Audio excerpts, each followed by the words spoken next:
April of this year, I found out. I felt a lump under my arm. I can tell you exactly, July 22nd of 2010. What do I do these days?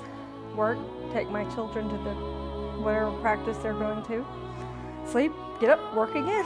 Well, I've taken up running again. I had started running before I got my cancer diagnosis. Oh, I cook.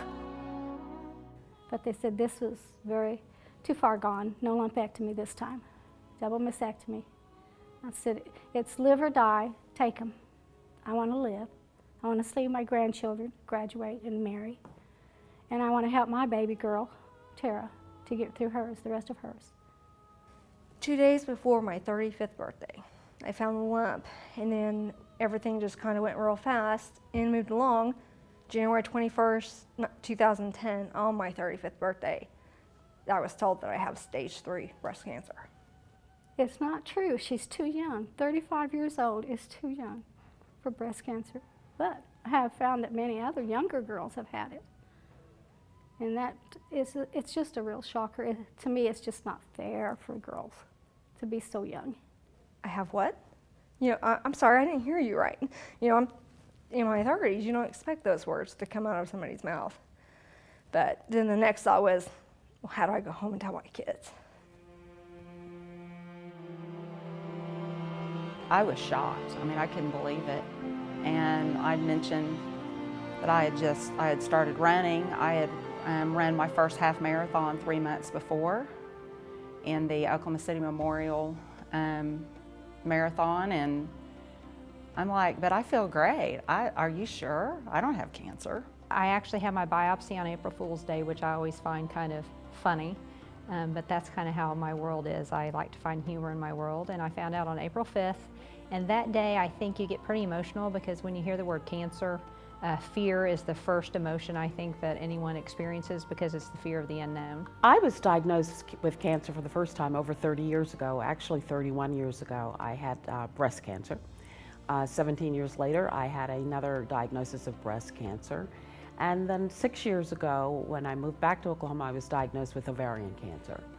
And I'm currently in a clinical trial for treatment of ovarian cancer, which is a very promising drug.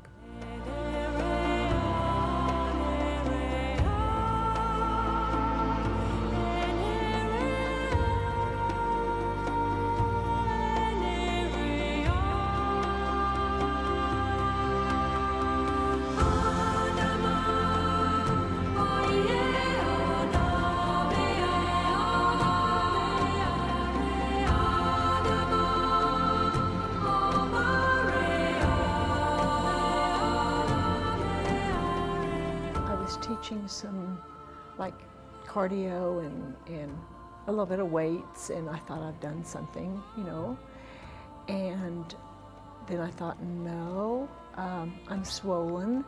So I went into my OBGYN, and then she said, no, this isn't normal.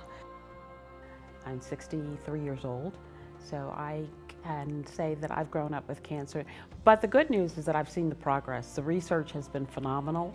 We need to continue it, and that's one of my missions, is to ensure that we do not short-circuit the important things that we've done, because we've made tremendous progress. My favorite Integris moment is they have in the infusion room where you get your chemotherapy, they have a brass bell that you ring. It's mounted up on the wall, and there's a saying below it. Unfortunately, I can't remember exactly what the saying is, but when you're done on the day of your chemo treatment, your last chemo, you get to ring the bell. So I couldn't wait to ring that bell, and I rang it with vigor, and I had some girlfriends there and my husband there, my mom there, and we took pictures with friends and family and with my favorite oncologist nurse. And then when we went to see Dr. McMahon, that was the biggest day, saddest day. Because I had already planned a 40th anniversary party for my husband and I. Excuse me. And I just knew it wasn't going to happen now. I've never had a wedding when I married my husband. It was just a small church with about 6, 7 people. And never realized I had cancer, that this was a great thing that I had decided to do this for my husband and I. And he surprised me with having Elvis impersonator come and remarry us. He did fantastic. I enjoyed every moment of that party, and I will enjoy every moment of the rest of my life with my children and my friends. But I think you really appreciate everything much more. Not that you really want to take things for granted, your family, your good friends, all the support you've been given. I've had incredible support, and my family has too. And I think you just appreciate the loving people. I go shopping with my mother. I go to the movies with my mother.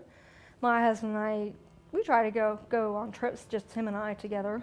And we have a saying, it is what it is, and you do what you have to do to get through. Just wake up each morning and say that to yourself and get on with your day, because there will be another. It's okay to be mad. It's okay to cry. But there has to be a point that you have to go, okay, I've got to do what I've got to do to get through this. So and you do it. You know, Rascal Flatts has a song called Stand, and that's one of my songs that got me through this.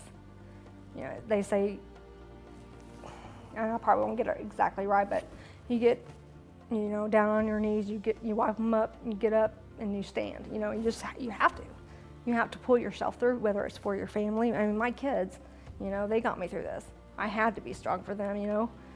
I think after you experience a challenge like this, that sometimes you don't know if you're going to live or die, or, you know, we never know when we're going, so I'm thankful to God every day.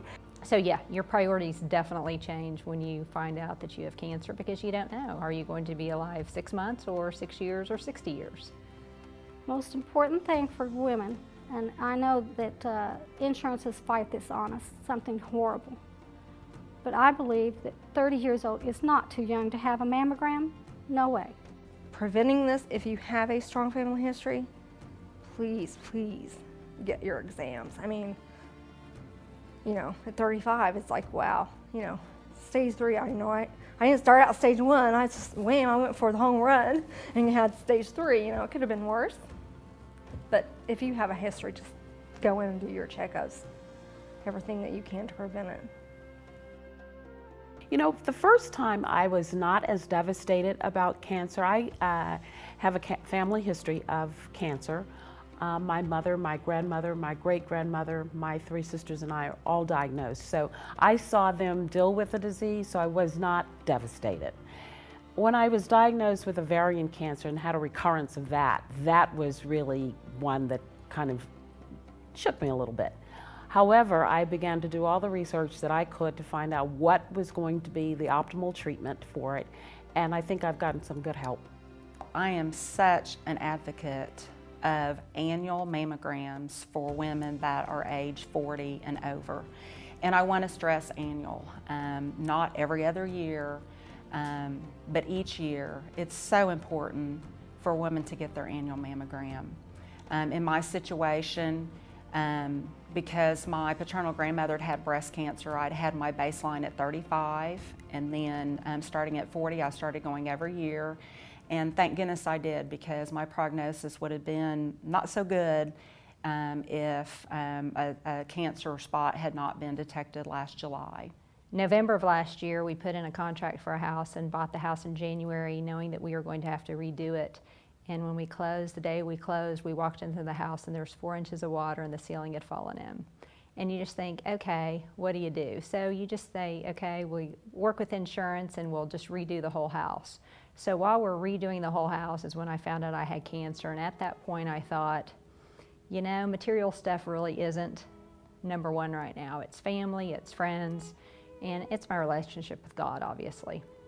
And for those who are going through it, understand that life is a journey, and just take the long and slow road. It's going to be all right. You're going to get through it. Be strong.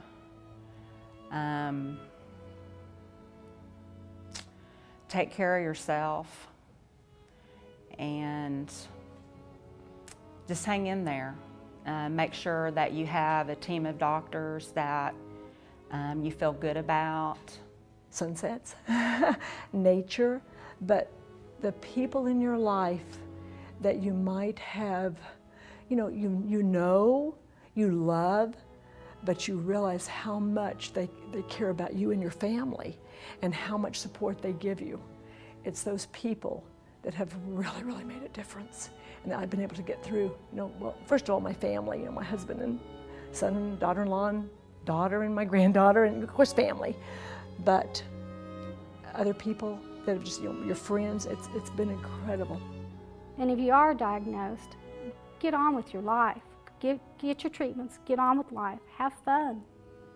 Life's too short. I'm 63 and I plan on living 20 more years. I'm going to have fun with my husband in the next few years. But preventative is mammograms, that's it. And if you're lucky enough not to have it, just keep those mammograms anyway. Even if it comes back that you don't have it, you go every year. Please go, please.